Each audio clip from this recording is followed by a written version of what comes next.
Good morning, everyone. My name is Yana Chen.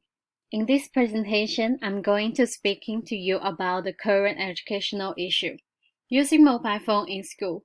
This talk will be divided into 4 sections. I'd like to start by talking about what is the issue first. Australia have 4 states that prohibit the use of mobile phones in schools, which are Tasmania, Victoria, Western Australia, and New South Wales. As Victoria's Premier Daniel Andrews states, the government wants students to be able to focus on learning, rather than chatting and testing in class, and the potential for children to accomplish anything on a mobile device is many parents and teachers are requiring. Children are increasingly using digital devices for communication at home and school. Tools can also be utilized for creative learning and recreation. However, the usage of technology can hinder the emotional development of children. The first is the young age of the children, their incapacity to detect things and lack of experience, as well as their susceptibility to unhealthy messages and the goals of cyberbullying, which can lead to anxiety and depression. Students irresponsible to use mobile device during class and rest time cause negative impact on learning. This affects the quality of learning and physical activity, which is harmful to children's health. Now let's turn to the policies.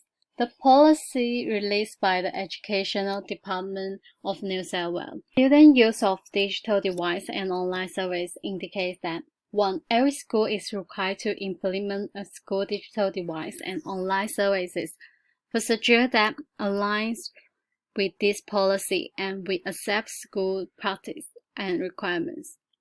2. Students are not permitted to use digital devices in class and break time or at lunch without prior approval from the headmaster or teacher. 3. If a student has unique requirements, such as the needs to care for a sick family member or attend another significant event, the school may provide reasonable accommodation and consider exemptions. As an educator, I don't dispute the majority of these policies requirements, but there is still much space for improvement. Next, I will focus on some of the relating concepts.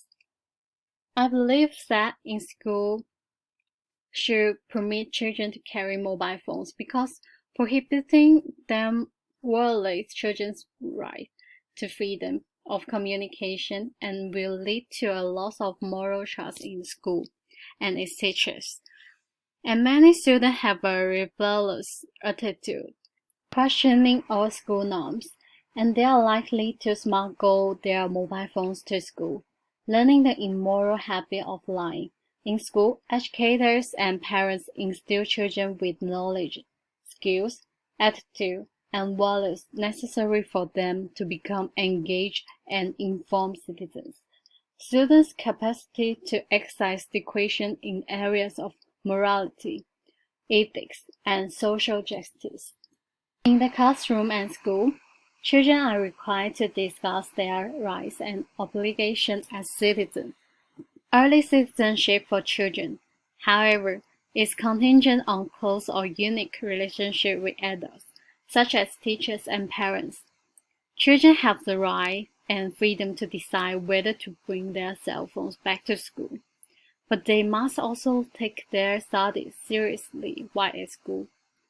This is due to the fact that education will aid in a development of appropriate values and the ability to evaluate and assume responsibility for moral, ethical, and social justice issues, as is created to harm or benefit, good or bad.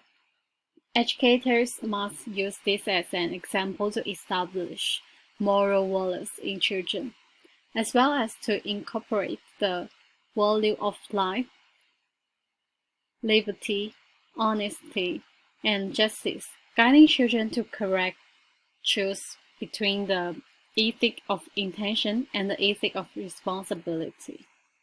Finally, I've come up with a new approach. The school could let people bring cell phones back to school. But for this to happen, the school, teacher, and parents would have to communication first.